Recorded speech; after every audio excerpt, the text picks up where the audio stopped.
Welcome to Aditya academy. तो आज आम डिस्कसन करवा भारत वर्षर सब इम्पोर्टाट बिल बिल आम कहीपर जहाँ कौन कहे वकअप बिल तुम जो कह कि व्यक्ति मान भावुं ये मुसलमान विरुद्ध रे बिल अच्छी किसी व्यक्ति भी भावुं ये मुसलमान सपेक्ष बिल अच्छी। तो आज भारतीय हिसाब से ए बिल कौन आ विषय संपूर्ण आमको जानवर अधिकार अच्छे। ता सहित आज स्टूडेंट हिसाब से तो आपको डिटेल्स हमको जानवा दरकार कहीं ना तुम्हें अपकमिंग जदि कौन एग्जाम प्रिपरेशन करुच जमती ओएस हो सीजीएल हो ओ डबल एसएस किंबा ट्रिपल एसएस रे ए क्वेश्चन आसबार चांस अच्छे। तो आम फास्ट देखा जे वाकअप बिल जो आसला जो वाकअप माने एक्चुअली आर काम कौन इतने कौन हुए मन रख जदि जड़े मुसलमान व्यक्ति जदि जड़े मुसलमान व्यक्ति तार जो प्रॉपर्टी अच्छी तार जो संपत्ति अच्छी आज रिलीजियस प्रपोज हो कि चैरिटेबल चैरिटेबल मान प्रपोज रे जदि से दान कर दउछि से संपत्ति को आमे कौन कहि वाकअप बिल कहि कौन कहि वाकअप बिल कहि से कहूछि यदि मुसलमान आईन अनुसार धार्मिक किंबा दानशील उद्देश्य केवल उत्सर्गीकृत संपत्ति को बुझाए जे वाकअप अर्थ यदि कौन तुम संपत्ति को तुम्हें दान करुच कौन चैरिटी उद्देश्य हो रिलीजियस उद्देश्य दे दौच वाकअप बिल कहूँ। ये गोटे जिनस मन रखियो जदि आम भारत कथा देखा जे आमर जिते प्रॉपर्टी कथा देखा सब हाएस्ट प्रॉपर्टी क्या पाखे अच्छी इंडिविजुअल देखा से डिफेन्स पाखे अच्छी। सेकेंड हाएस्ट प्रॉपर्टी क्या पाखे अच्छी रेलवे पाखे अच्छी। थर्ड हाएस्ट प्रॉपर्टी क्या पाखे अच्छी वाकअप पाखे अच्छी। जो मोर कहबार कथा जे एक्चुअली जो वाकअप बिलटा जो अमेंडमेंट करागला तार जो संशोधन करागला जे कहीं करागला आगुरी कौन थिला फास्ट से जिन जाना धीरे धीरे मुझे तुमको बतेबी जे एक्चुअली कौन परिवर्तन करा आगुरी कौन थिला जदि आम परिवर्तन न करते कौन क्षति होता ए समस्त विषय में डिस्कसन करवा। जदि आज दिन में आम देखा ना 8.7 लाख प्रॉपर्टीज जे कि किए से कहा कंट्रोल रो अच्छी ना वाकअप बोर्ड रो कंट्रोल अच्छी आ कौन अच्छी ना जब आम ऑल ओवर इंडिया कथा कहवा 9.4 लाख माने माने प्रॉपर्टी रोज जोटा कि दाबी करा किंतु तार कंट्रोल से केते रखिछि ना 8.7 लाख प्रॉपर्टी ए पॉइंट तक मन रखियो जे आज दिन में एतिकी प्रॉपर्टी कहा पाखे अछि वाकअप बोर्ड पाखे। अच्छा एबे जीवा हमें नेक्स्ट पॉइंट हमको कौन कहूँ ए विषय डिटेल से हम जानवा। सर्वप्रथमे जो वाकअप बिल एटा केबे आस्ता स्वाधीनता पर फास्ट पास होता हम पार्लियामेंट रे 1954 रे केबे ना 1954 रे परवर्ती अवस्था रे ए बिल रो संशोधन कराइतला वाकअप एक्ट वाज पास 1995 रे प्रथमे आस्ता 94 रे एगेन ताको संशोधन कराइतला केबे 1995 रे और 1995 रे more powerful to the Waqf board जो वाकअप बोर्ड अछि ताको अधिक पावरफुल कर दिया जायथिला। एबे क्वेश्चन आसिला जो वाकअप बोर्ड जे कहले कोन बुझबा देखो एई मु तुम गोटे जिंस कहना चाहूँ जितेबाला कौन व्यक्ति तार संपत्ति को दान करुच काहाको ना आज वाकअप बोर्ड हिसाब तो आम स्टेट लेवल रे जे थाए ताको जे स्टेट वाकअप बोर्ड कौन कहे स्टेट वाकअप बोर्ड बोली कह जाए। अच्छा ताकू माने प्रत्येक स्टेट रे सेमति रहउछि ताकू कंट्रोल करया पई सेंट्रल लेवल रे कोन थाए ना सेंट्रल वाकफ काउंसिल था सेंट्रल वाकफ काउंसिल। तो इथिरे जने दलित जो हमरो काउंसिल मिनिस्टर थांती ताकू इथिरे चेयरमैन रखा जाता है। तो एमती तार कंपोजिशन बहुत प्रकार था किंतु प्रॉब्लम को फास्ट हम देखिबा जे आगु कोन थिला जहा द्वारा हमको प्रॉब्लम होतला। देखो प्रथम पॉइंट आसे देखिबा जदि गोटे प्रॉपर्टी वाकफ बोर्ड अंडर को जाउछि ताहले बहुत कम चांस थाए से फेरिक आसे तार तो वाकफ बोर्ड को अंडर को जो प्रॉपर्टी गोटे पळेला डेफिनेटली से ता अंडर ही रहइबो ताको आनिबा बहुत कष्टकर था। तो कम जे काहे की तो प्रॉब्लम हम कोन हो सपोज आमे हम घर मु थरा करो मो बापांकर आमे दुई पुଅ हम बापांकर दुई पुଅ अछि कौन से कारण मो बापा कौन कले ना ए संपत्ति को दे दिले कहा ना वाकफ बोर्ड को दे दिले ता सहित ଆମ ଘରର ପାଖରେ ଥିବା ଆଉ ଗୋଟେ ପ୍ରପର୍ଟିକୁ ମଧ୍ୟ ଦେଇଦେଲେ, କୌଣସି ସେଥିରେ ମାନେ ମାନେ ପ୍ରୁଫ ନାହିଁ ଦିଆହେଇଗଲା। କିନ୍ତୁ କିଛି ବର୍ଷ ପରେ ଦେଖିବାକୁ ମାନେ ଜଣା ପଡିଲା ଯେ ଏ ଆମ ପ୍ରପର୍ଟି ଯିବା ସହିତ ଏ ପ୍ରପର୍ଟି ମଧ୍ୟ ୱାକଫ ବୋର୍ଡ ଅଣ୍ଡରକୁ ଚାଲୁଛି। କୌଣସି ଲିଗାଲ ଜିନିଷ ନାହିଁ, ମାନେ ଲିଗାଲ ଜିନିଷ ମାନେ କୌଣସି ପ୍ରୁଫ ବି ଆମ ପାଖରେ ନାହିଁ ବା ୱାକଫ ବୋର୍ଡ ପାଖରେ ନାହିଁ। ଫିର ବି ସେ ସମ୍ପତ୍ତି କାହା ପାଖରେ ରହିବ? ୱାକଫ ବୋର୍ଡ ପାଖରେ ରହିବ। ଆର ସମ୍ପୂର୍ଣ୍ଣ ଡିସିସନ ନବ କିଏ? ସେ ଗୋଟେ ପ୍ରପର୍ଟି বা ଗୋଟେ ଏରିଆ କାହା ଅଣ୍ଡରକୁ ଯିବା, କାହା ପାଖରେ ରହିବ, ଆର ଡିସିସନ ସେତେବେଳେ କିଏ ନଉଥିଲା? ନା ଟ୍ରିବ୍ୟୁନାଲ। ତ ୱାକଫ ବୋର୍ଡର ଡିସିସନ କିଏ ନଉଥିଲେ? ନା ଟ୍ରିବ୍ୟୁନାଲ। ଟ୍ରିବ୍ୟୁନାଲ।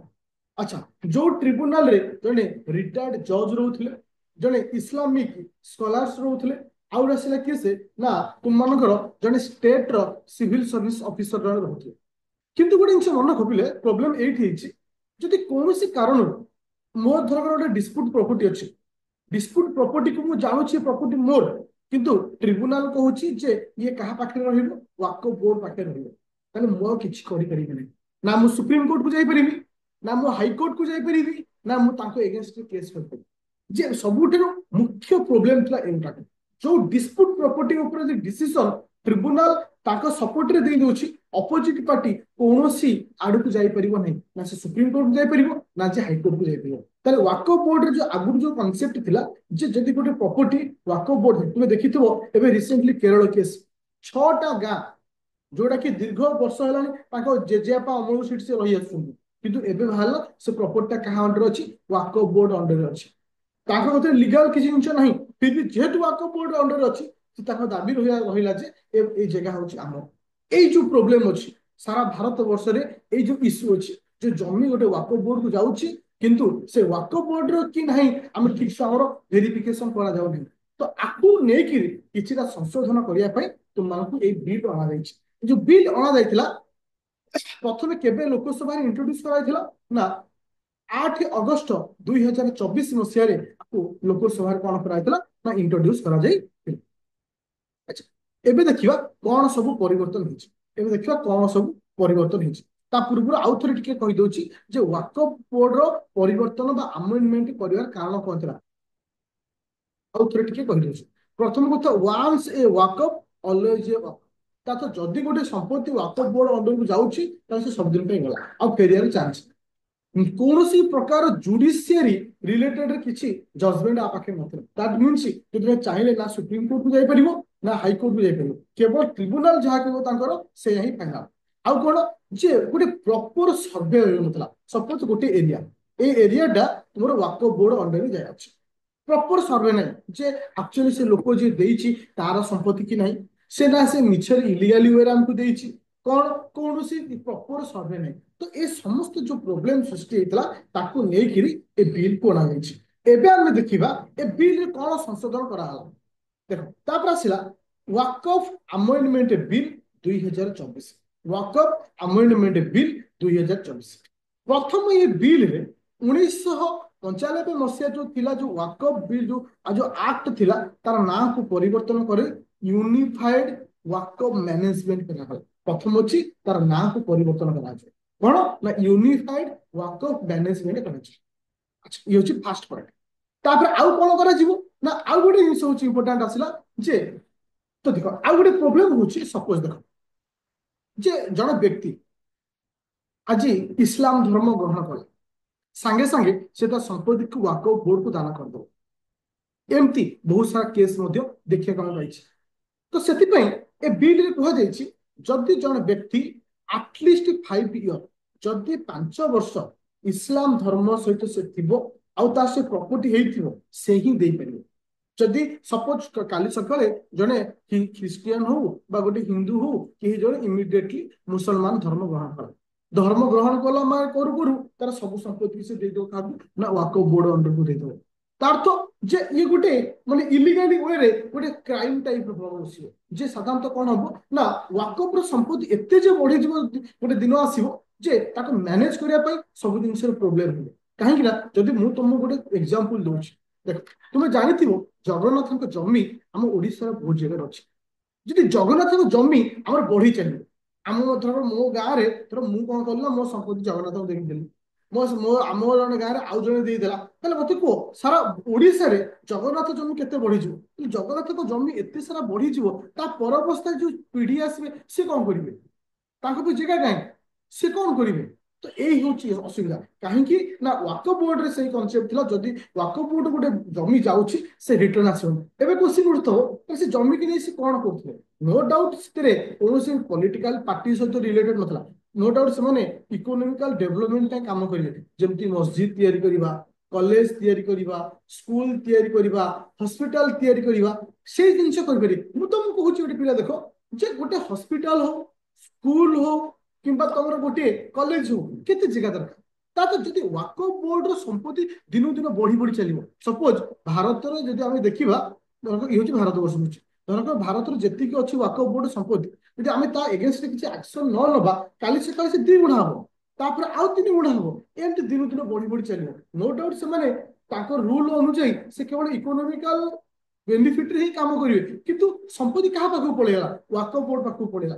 ଆର ଗୋଟେ ନେଗେଟିଭ ଇମ୍ପାକ୍ଟ ସୋସାଇଟି ଉପରକୁ ପଡିବ। ତ ସେଥିପାଇଁ କୁହାଗଲା, ଯଦି ଜଣେ ବ୍ୟକ୍ତି ଇସଲାମ ଧର୍ମର ହେଇଥିବ ଦୀର୍ଘ 5 ବର୍ଷ, ତାହେଲେ ଯାଇକିରି ସେ ୱାକଫ ବୋର୍ଡକୁ ତା ସମ୍ପତ୍ତି ଦେଇପାରିବ। ତା ଅର୍ଥ ଯେ ଇନଷ୍ଟାଣ୍ଟ ଜଣେ ହଉ ହଉ ଦେଇଦବ, ସେମିତି ଜିନିଷ ସେ କିଛି କରିପାରିବ ନାହିଁ। ସପୋଜ ଜଣେ ହିନ୍ଦୁ ଅଛି, ଗୋଟେ ହିନ୍ଦୁକୁ ଧରକର ଜଣେ ମାନେ କିଛି ମାନେ ମୁଷ୍ଟିମେୟ ଲୋକ ଧମକେଇକିରି କଣ କଲେ ନା ଜାତି ପରିବର୍ତ୍ତନ କରାଗଲା। ଜାତି ପରିବର୍ତ୍ତନ କରାଯାଇକିରି କଣ କରାଯିବ ନା ସେ ଜମିକୁ ୱାକଫ ବୋର୍ଡକୁ ଦିଆହେଇଯିବ। ତ ଏଇ ଯୋଉ ଜିନିଷ ଇଲିଗାଲ ଜିନିଷ ଭବିଷ୍ୟତକୁ ନ ହଉ, ଆଜିର ଦିନରେ ଏଇ ଜିନିଷ ହଉନି ସତ, ଭବିଷ୍ୟତକୁ ଏଇ ଜିନିଷ ନ ହଉ, ସେଥିପାଇଁ ଏସବୁ ଷ୍ଟେପ ନିଆଯାଇ ଅଛି। ଆଚ୍ଛା, ଏବେ ଯିବା ନେକ୍ସଟ ପଏଣ୍ଟ। ନେକ୍ସଟ ପଏଣ୍ଟ ହଉଛି କଣ ନା, ଆଉ କଣ କରାଗଲା ନା ଏଇ ଯୋଉ ୱାକଫ ବୋର୍ଡ ଅଛି ବା ଯୋଉ ଟ୍ରିବ୍ୟୁନାଲ ଅଛି, ତାକୁ କାହା ଅଣ୍ଡରକୁ ନିଆଗଲା ନା ଷ୍ଟେଟ ଗଭର୍ଣ୍ଣମେଣ୍ଟ ଅଣ୍ଡରକୁ। ଗଭର୍ଣ୍ଣମେଣ୍ଟ ଅଣ୍ଡରକୁ କାହିଁକି ଗଭର୍ଣ୍ଣମେଣ୍ଟ ଅଣ୍ଡରକୁ ନିଆଗଲା? ଦେଖ, ଯଦି ଗୋଟେ ରାଜ୍ୟର ଡେଭଲପମେଣ୍ଟ ପାଇଁ, ରାଜ୍ୟର ଗୋଟେ ଉନ୍ନତି ପାଇଁ ଯଦି ଗୋଟେ ନିର୍ଦ୍ଦିଷ୍ଟ ଗୋଟେ ବୋର୍ଡ କାମ କରିବ, ତ ସବୁ ସମ୍ପ୍ରଦାୟ ସେଇଭଳି କରିବା ପାଇଁ ଟ୍ରାଏ କରିବେ। ତ ଇଏ ଗୋଟେ ସମାଜର ଗୋଟେ ନେଗେଟିଭ ମେସେଜ ଦେବ। ତ ସେଥିପାଇଁ କୁହାଗଲା ଯେ ୱାକଫ ବୋର୍ଡ ପାଖରେ ଯୋଉ ଜମି ରହୁଛି, ଆକୁ ସଠିକ ୱେରେ କାମ ଯେମିତି ହବା ଦରକାର, ସଠିକ ୱେରେ ଯେମିତି ଇନଭେଷ୍ଟ ମାନେ ଇମ୍ପ୍ଲିମେଣ୍ଟ ହବା ଦରକାର, ତ ସବୁ ଜିନିଷ ତାହା ଅଣ୍ଡରକୁ ଆସିବ, ଷ୍ଟେଟ ଗଭର୍ଣ୍ଣମେଣ୍ଟ ଅଣ୍ଡରକୁ ଆସିବ। ଆଉ କଣ କୁହାଗଲା? ନନ୍ ମୁସଲମାନ ମେମ୍ବର ମାନଙ୍କୁ ଏଥିରେ ଏଣ୍ଟ୍ରି କରାଗଲା। ଯୋଉ ୱାକଫ ବୋର୍ଡ ଅଛି ତମର, ଏ ବୋର୍ଡରେ ନନ୍ ମୁସଲିମ ମାନେ ରହିବେ। ଯେତେବେଳେ ପାର୍ଲାମେଣ୍ଟରେ କ୍ୱେଶ୍ଚିନ୍ ପଚରାଗଲା ଯେ କାହିଁକି ତୁମେ ନନ୍ ମୁସଲିମ ମାନଙ୍କୁ ଆଜ ଏ ମେମ୍ବର ହିସାବରେ ରଖୁଛ, ଆଜ ଏ ଷ୍ଟେଟମେଣ୍ଟରେ ଥିଲା ଯେ ଯଦି ଜଣେ ନନ୍ ମୁସଲିମ ଯଦି ସେ ତା ସମ୍ପତ୍ତିକୁ ଦାନ ଦେଇପାରୁଛି ୱାକଫ ବୋର୍ଡକୁ, ତାହେଲେ କାହିଁକି ୱାକଫ ବୋର୍ଡରେ ଜଣେ ନନ୍ ମୁସଲିମ ଯେ କି ମେମ୍ବର ହବ ନାହିଁ? ଅର୍ଥ ୱାକଫ ବୋର୍ଡରେ ଯୋଉ ସମ୍ପତ୍ତି ଆମେ ଦାନ କରୁଛେ, କେବଳ ମୁସଲମାନ ମାନେ କରୁନାହାନ୍ତି, ହିନ୍ଦୁ ମାନେ କରୁଛନ୍ତି, ଇସାଇ ମାନେ କରୁଛନ୍ତି, ଅନ୍ୟମାନେ ବି କରିଛନ୍ତି। ତ ସେଇ ଦୃଷ୍ଟିରେ ରଖିକିରି ଯେ ୱାକଫ ବୋର୍ଡର ମେମ୍ବର ଜଣେ ନନ୍ ମୁସଲିମ ମାନ ମେମ୍ବରକୁ ରଖାଯିବ। ଆଉ କଣ ନା ଡିଷ୍ଟ୍ରିକ୍ଟ କଲେକ୍ଟରକୁ ଏଠି ପାୱାର ଦିଆଗଲା ଯେ ଯଦି କୌଣସି ୱାକଫ ବୋର୍ଡର ମାନେ ପ୍ରପର୍ଟିକୁ ନେଇକି ଡିସ୍ପ୍ୟୁଟ ଅଛି, ତାକୁ କିଏ ସେ ଫାଇନାଲ କରିବେ? District collector. তুমি ଜାଣିଥିବ ଯେତେବେଳେ ଗୋଟେ ସେ ମସଜିଦ ହଉ, ସରି ମସଜିଦ କହୁଛି, ମନ୍ଦିର ହଉ, ଚର୍ଚ୍ଚ ହଉ, ମନ୍ଦିର ଧର ଗୋଟେ ଜାଗାରେ ଥିବ, ସେ ମନ୍ଦିର ସମ୍ପତ୍ତି ଉପରେ ଯଦି କିଛି ପ୍ରୋବ୍ଲେମ ଡିସ୍ପ୍ୟୁଟ ଥିବ, ତାକୁ କିଏ ଡିସ୍ପ୍ୟୁଟକୁ ସର୍ଟ ଆଉଟ କରୁଛନ୍ତି? ଡିଷ୍ଟ୍ରିକ୍ଟ କଲେକ୍ଟର କରିଥାନ୍ତି। ତା ଅର୍ଥ ଏଇ ପାୱାର ମଧ୍ୟ ଡିଷ୍ଟ୍ରିକ୍ଟ କଲେକ୍ଟରକୁ ଦିଆଗଲା। ଯଦି ୱାକଫ ବୋର୍ଡର ଯଦି କିଛି ଜମି ଉପରେ ଡିସ୍ପ୍ୟୁଟ ରହୁଛି, ତାହେଲେ ତାକୁ ସର୍ଟ ଆଉଟ କିଏ କରିବେ ନା କଲେକ୍ଟର କରିବେ। ଆଉ କଣ କରାଗଲା ନା ସର୍ଭେ କରାଯିବ। ସର୍ଭେ ଯୋଉ ସର୍ଭେ ଆଗରୁ ହେଇନଥିଲା, ତା ଅର୍ଥ ଯଦି ଗୋଟେ ଜମି ଅଛି ୱାକଫ ବୋର୍ଡ ଅଣ୍ଡରରେ, ତ ତମକୁ ପ୍ରୁଭ କରିବାକୁ ପଡିବ ଯେ ହଉଛି ଆମ ଜମି, ଆମେ ୟାକୁ କାହାଠୁ ଜବରଦସ୍ତ ଆଣିନେ, ଇଲିଗାଲି ଆମେ କାହାକୁ ମାନେ ରଖିଲେ, ତ ତମକୁ ପ୍ରୁଭ କରିବାକୁ ପଡିବ। ଯଦି ତୁମେ ପ୍ରୁଭ ନ କରିପାରିବ, ତାହେଲେ କାହା ପାଖକୁ ପଳେଇବ? ଗଭର୍ଣ୍ଣମେଣ୍ଟ ପାଖକୁ ପଳେଇବ। ଯଦି ତୁମେ ପ୍ରୁଫ ନ କରିପାରିବ, ତାହେଲେ କାହା ଅଣ୍ଡରକୁ ପଳେଇବ? ଗଭର୍ଣ୍ଣମେଣ୍ଟ ଅଣ୍ଡରକୁ ପଳେଇବ। ତା ଅର୍ଥ କିନ୍ତୁ ଗୋଟେ ଚିନ୍ତାଧାରା ଦେଖ, ଏଥିରେ ନେଗେଟିଭ ଜିନିଷ କିଛି ନାହିଁ। ଏଥିରେ ଆମେ ଯଦି ଦେଖୁଛେ ଯେ ବହୁତ ସାରା ସୋସିଆଲ ମିଡିଆରେ ବିଭିନ୍ନ ପ୍ରକାର ଭ୍ୟୁରେ ଆକୁ ନେଇକି ନେଗେଟିଭରେ ବହୁତ ସାରା ଜିନିଷ କୁହାଯାଉଛି। ନା ନା ଏଥିରେ କ୍ଷତି କାହାର ଅଛି? ସମାଜର ଭଲ ଅଛି। ଏଠି ନା କୌଣସି ସମ୍ପ୍ରଦାୟକୁ ନେଇକିରି ଏଠି କିଛି କୁହାଯାଇଛି, ନା କୌଣସି ସମ୍ପ୍ରଦାୟକୁ ଟାର୍ଗେଟ କରିକିରି କିଛି ଜିନିଷ କରାଯାଇଛି। ଏଠି ସମ୍ପୂର୍ଣ୍ଣ ପଜିଟିଭ ଜିନିଷ ରଖାଯାଇଛି। ଆଉ କଣ କରାଯାଇଛି? ଯୋଉଟା କି ଭେରି ଇମ୍ପୋର୍ଟାଣ୍ଟ କାମ କରାଯାଇଛି, ଜଣେ ମୁସଲମାନ ଓମେନକୁ ଏଥିରେ ମେମ୍ବର ରଖିବେ।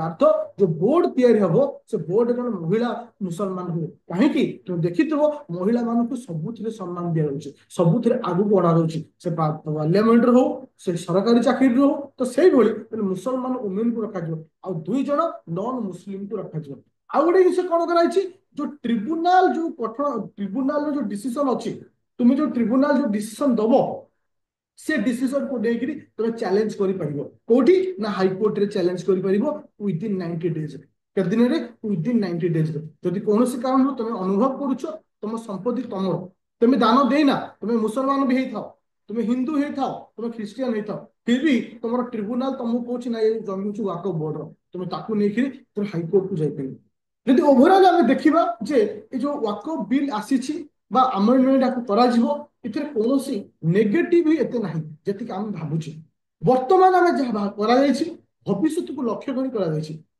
भविष्य किसी अधिक जमी डिस्प्यूट न हो देख मुझे तुमको गोटे एग्जांपल दूसरी तुम आराम से बुझीपर तुम गाँ कथा भाव तुम गाँव में गोटे मंदिर अच्छी सपोज गाँव में तुम गाँव में जी एरिया अच्छी मंदिर जो संपत्ति दिन दिन बढ़ी बढ़ी चलो आर जगह किणव ता जगह किणव आ जगह किणव तार गोटे दिन आसो गाँव 90% एरिया जो मंदिर जमी होगा तो कौन हम गोटे डिस्प्यूट क्रिएट हम ना नहीं से संप्रदाय से गाँव में हिंदू रोथे मुसलमान रोथे ख्रिस्टियान रोथे तो प्रोब्लेम क्रिएट हो तो यहाँ को भविष्य को देखा कर आखिरे रखिक ये सब निष्पत्ति नि आउ थे मुझे तुमको ओराली भेरी स्पीड रे बतई दूसरी वाकफ अमेंडमेंट बिल कहले कौन अच्छे प्रथम कथा हूँ वाकफ अमेंडमेंट बिल हूँ से जिनस जहाँ को जड़े आज ए religious charitable bill proposal donate करें से कह जाए तो यहाँ 1954 मसीह प्रथम पार्लियामेंट आगत कराइला परवर्ती अवस्था एक्ट अमेंडमेंट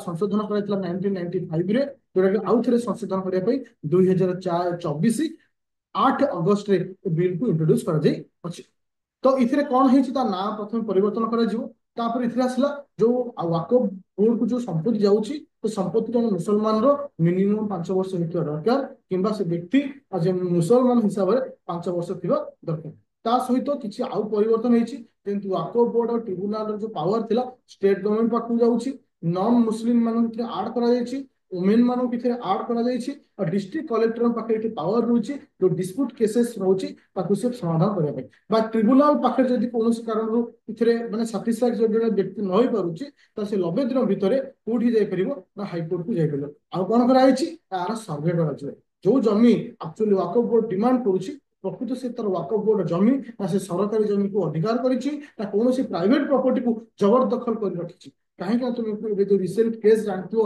तमिलनाडु 6टा गाँ से रही वर्ष वर्ष धरी कि से गाँ अच्छी गाँ अंडर वाकफ बोर्ड अंडर से गाँव ना मैंने पट्टा पाऊ निज ना अच्छी किंतु वाकफ बोर्ड अंडर लिखाई ये जमी हूँ ये जो डिस्प्यूट अच्छी आपको समाधान करने जो बिल को अणा अच्छी तो फाइनली तुम मान मोर गोटे क्वेश्चन मत खाली ये सब नो कह वाकफ बिल आम समाज भल ना खराब ये वाकफ बिल आम सोसाइटी भल ना खराब बस ये सब नो रे आंसर दो।